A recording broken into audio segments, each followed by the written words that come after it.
Hey, it's Tom and Harper, and we are here in the back of the control room at Sounds and Substance, and we are going to talk about the frequently asked questions that are on the website. We're just going to do a little back and forth. Harper is a musician, so she has done. I've actually mastered one project for her, but we're going to run through some of these facts and just do quick answers so that the information is out there in a more digestible form. So, yeah, shall we? we shall. Okay. First and foremost, what the heck is mastering? Okay, so mastering is taking all of the parts of an album and assembling them into an album. And that can involve a whole bunch of things, but mostly it involves trying to make the story arc of the record make sense so that the songs sonically make sense in terms of their relation to each other, the transitions between the songs make sense in relation to each other, and the whole sort of sonic package of the record sort of suits the destination that the artist has in mind for it. I love it. Cool. As an artist, what do I get when the mastering is done? When I finish up mastering, I put everything in Dropbox and it stays there forever. You get WAV files, 16-bit and 24-bit. You get MP3 files, and if you give me a cover art, I will embed cover art into the files so that they're just ready to go. And like I said, they stay there in Dropbox forever. So even if I'm not here, if I'm on the road, you say, "Hey, do you have the master from 5 years ago?" I can say, "Click, click, click, send you a link." There it is. Very So cool. it makes that easy. Very cool. And what do I do after I have the masters? And once you have the masters, that's when the whole world sort of gets confusing. At that point, you have some options. There are companies called aggregators, and those are the people that deliver your music to Apple Music and Amazon and Pandora and Spotify and all the streaming services. Aggregators are companies like TuneCore or DistroKid or CD Baby. And you deliver to them the WAV files, and from there they will distribute them to all the streaming services. And then if you're making a CD, you get WAV files for the CD that are specific for that. And then it becomes a question of how you want to talk about the record in public on social media and stuff like that, and whether you want to do press and all that kind of stuff. So at that point, the options become very unlimited. Yeah. All right. What is a DDP? A DDP is a disk description protocol. It's a package of files that get made if you're making a CD, and that package of files gets zipped and goes to the plant as a complete package, and that is everything the plant needs as far as audio goes. All the spacing between the tracks, all the audio, all the metadata that's packaged in that file is exactly what the plant needs. So don't ever send WAV files to a plant because tracks can get reordered or spaces can get screwed up. The DDP is like the bulletproof package. I actually didn't know that. That's pretty cool. What is metadata? Metadata is data that's written into the file that provides information about the file, thus the meta. So metadata can include things like cover art. If I happen to have the cover art, or if I get it later, I can drop that into the files in Dropbox. Metadata is the year you made the record, your name as an artist, the title, the album title, ISRC codes, which we'll get to, and basically any other data that is stashed in there. But those are the most common: artist name, composer, year, sometimes genre, depending on what you're doing with it. Right. Unfortunately, with every aggregator, the metadata that we put in the files gets ignored when you send it to the aggregator, and you have to re-enter it all at that time anyway. Beautiful. But as far as the MP3s go, we can pack them with the complete metadata, and so you'll have a folder with all the MP3s in it that you can send off to press and say, "Here's my music," and it's got all the right metadata and the album cover and all that stuff. Yeah, awesome. Good segue. Yes. What is an ISRC number?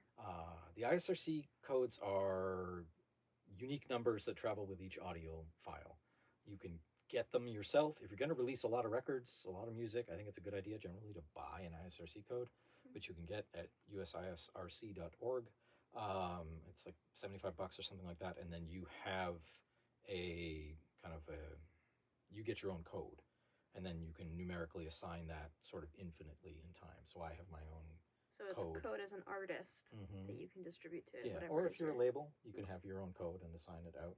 I think it's got space for like 100,000 releases per year inside the code, so it's Seems doable. Yeah, so it's a way that your music is tracked when it's played on radio and when it's played on streaming services, and when you claim your music in like the Mechanical License Collective and places like that, the recordings are tracked by ISRC. So Cool. it's part of getting paid. Right. That's good. That's important. Yeah, it's important. How long does mastering usually take? It depends on a number of things. Sometimes it depends on whether the music is actually finished before I get it. Like just today, I got a track into master, and after hearing the master, the artist said, "Oh, I want to fix some of the performance things in the track." But that's fine. But that means it takes longer because it wasn't done before I got it. Right. But for a record, it can be anywhere from 3 hours up to 10 or more hours, depending on how much cleanup. Sometimes I do very, very, very detailed cleanup of the acoustic records that I work on, taking fingernails out of piano recordings and stuff like that. Yeah. Because it's all about the experience at the end for the listener. So the amount of time that I put into it is like, I think of it as like street cleaning. Right. It's like you never noticed, like, oh, this street is so clean. Right. But all the the work a lot of work goes into it being very easy to listen to. So yeah. That's very cool. So it depends. If you send me something really clean, I can work on it quickly. I love that. Yeah. How loud do you make it? Well, so loudness as a loudness for loudness sake became a thing. Right. And I'm not totally in favor of loudness for loudness sake. Yeah. These days in the streaming world, most of the platforms have a LUFS level that they want, which is an integrated loudness measurement that they want. Unfortunately, it varies. Spotify's is -14, Apple's is -16, Amazon's -16. So, and if you're making CDs, you can make them a little louder because why not? Or if you want something to be, quiet or really dynamic, you can do that with CDs and sort of ignore what the streaming services are going to do. Right. But as far as the streaming services, if you send a really loud master to Spotify, they're just going to turn it down to hit their target level. Right. So you've given up some of the potential dynamic of that song. So if it had dynamic moments, for the sake of being loud and then getting turned down. Right. So loudness, if I know that something is just going to streaming, then you hit the streaming target levels because there's no compromise. Right. There, it's not going to get turned down or not be loud enough. So it's easy enough to hit those targets. Yeah, that makes sense. And it maintains more of the music. Actually, that -16 is a very generous, that's on Apple and Amazon, that's a very sort of generous amount of dynamic range compared to what we got used to in the really loud days where you might have had 6 or even 4 dB of dynamic range between loud and soft parts of songs. So having that 16 dB of dynamic range, peak range above the average is nice. Yeah, that's super cool. Do you still mix records? I do still mix records. And in fact, I still record records even. Records that I'm producing, like Vin Downs still comes up from New Jersey once a year, and we do acoustic records here. We just did a record of his called City Lights Hide the Stars. That's all classical guitar stuff. But yes, I still mix records that come in via the internet. I still mix records that I've started elsewhere. Mm-hmm. I still mix records that start here. It's something I like to do. It's not as much of my life as it used to be, as I'm doing a lot more mastering now, but I still mix records and still love doing it. Good. I love that. That's important. It is important. Yeah. And then final question. Yes. What is the story with Apple Digital Masters? So Apple Digital Masters is a little branding point on Apple Music. And sporadically, you'll see if you scroll down to the bottom of a record on Apple Music, it'll say Apple Digital Master. And all that means is that the person who mastered it followed a set of guidelines that Apple laid out about loudness, dynamic range, that kind of stuff.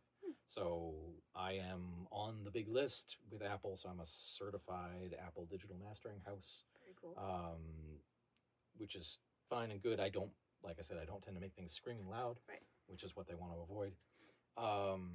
The downside is that it's almost impossible, in my experience, to get a master through an aggregator to Apple in the way that they want it, because they want a higher resolution file. Right. And even if you deliver a high resolution file to TuneCore or DistroKid or whatever, it seems impossible to actually get it to Apple Music. Right. I've had success only when dealing with record labels. They seem to have a path that is generally unavailable to other people. Cutting some sort of Yeah. middleman out. Yeah, right. But yeah, it seems quite hard to actually deliver an ADM master to Apple. But I'm certified to do so, to make the parts to do so. Very, very cool. So there you go. Those are all my questions. Those are all the facts. Yeah. All right. I love that. Cool. Well, Sweet. thank you. Thank you. Perfect. All right. Take care.